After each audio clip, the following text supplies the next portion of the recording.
pengamal media di Parlimen, kami selalu hitam dalam Parlimen telah membuat satu dakwaan di dalam Dewan bahawa Menteri Ekonomi Wabi Rafizi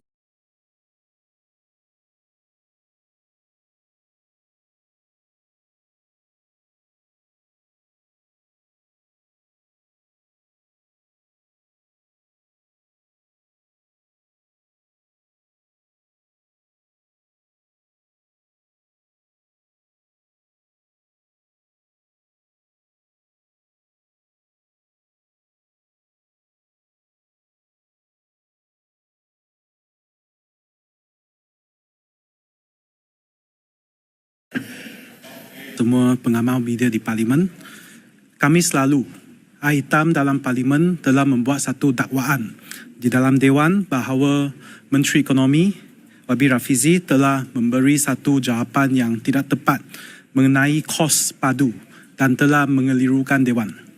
Setelah saya meneliti semua laporan-laporan berita dan juga handset-handset Parlimen, saya telah mendapati ahli yang betul-betul mengelirukan Dewan bukan YB Menteri.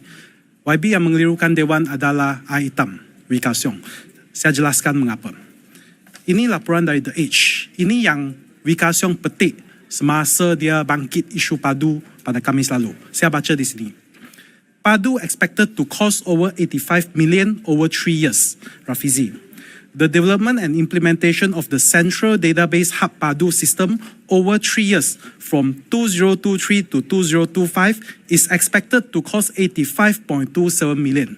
Ini bermakna ini kos jangkaan untuk 3 tahun dari 2023 sampai 2025. 85 juta.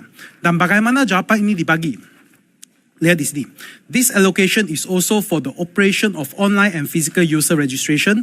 Rafizi said in a written parliamentary reply to Datuk Siti Zailah Muhammad Yusof, Perikatan Nasional Rantau Panjang. Bermakna jawapan ini bukan dibagi secara lisan di dalam Dewan. Jawapan ini dibagi secara bertulis. Okey, dan kita lihat handset pada hari Rabu, pada 6 hari bulan November. Ini daripada YB Menteri, okey, petang masa tu. Tuan Muhammad Rafizi bin Ramli, saya akan jawab T15 selepas ini. Jadi, saya juga ingin memperbetulkan sedikit dakwaan bahawa pembangunan padu melibatkan perbelanjaan sebanyak 85 juta. I hitam selalu sebut ini dalam TikTok dan sebagainya. Dakwaan ini tidak benar. Setakat September 2024, kos pembangunan dan pelaksanaan padu adalah 31 juta dengan pecahan berikut. Jadi, jelas di sini. Jawapan bertulis 85 juta adalah untuk 3 tahun. Dan Menteri cakap, setakat hari ini bukan 85 juta, setakat hari ini, September 2024, kos itu adalah 31 juta.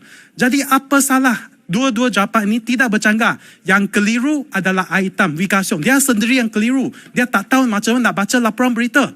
Dan dia buat dakwaan bahawa padu hari ini sudah melibatkan kos 85 juta. Dan kita lihat apakah yang hitam kata. Pada 7 November, dia cakap, saya terus pergi ke tempat beliau. Dia rujuk kepada YB Rafizi.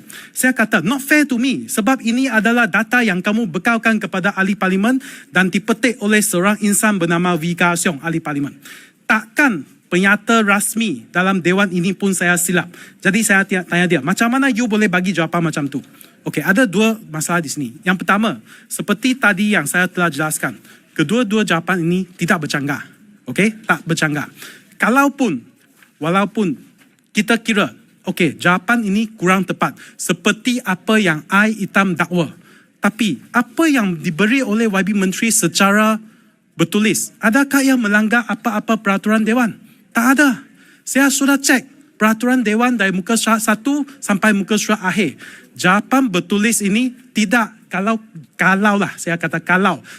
jawapan bertulis yang kurang tepat ataupun tidak betul, tidak ada apa-apa dalam peraturan Dewan yang kita boleh ambil tindakan. Sebab apa yang kita ucap dalam Dewan baru boleh diambil tindakan. Seperti apa yang Wee Ka Siong ucap.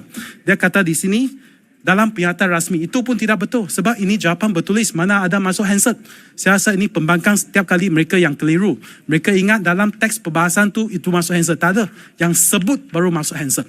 Jadi di sini jelas YB Menteri tidak melakukan apa-apa kenyataan yang bercanggah ataupun mengelirukan Dewan. Yang betul-betul mengelirukan Dewan adalah YBI Hitam, Wika Siong. Jadi tadi speaker telah kata, Wika Siong telah masukkan satu usul terhadap menteri dan dia tengah tunggu untuk menteri jawab. Jadi saya rasa itu tak adil lah untuk menteri jawab satu dakwaan yang tidak betul. Jadi saya pun akan masuk satu usul sebentar lagi terhadap Wika Siong kerana dia telah mengelirukan Dewan. Dan saya harap speaker boleh semak kedua-dua usul ini sekali sebab ini tentang isu yang sama, padu. Dan kita boleh dapat satu keputusan yang betul supaya orang ramai di luar dia tidak dikelirukan. Sebab selepas Khamis lalu, banyak berita telah lapor, orang ramai ingat, wah ini YB Menteri telah betul-betul bagi angka yang salah. Dulu 85, sekarang 34. Tak betul. Sekarang 31, tak betul. 85 ialah untuk 3 tahun. 2023 sampai 2025. Ini Wika Siong kena balik baca berita baik-baik. Ini kalau pun tak boleh baca, saya tak tahu macam mana dia boleh duduk dalam Dewan 20 tahun. Okey? Jadi saya akan masukkan usul, nanti selepas saya masukkan usul, saya akan bagi satu salinan kepada semua pengamal media lah. Okey, jadi sekian sahaja apa yang saya nak bawakan hari ini. Okey, sekian.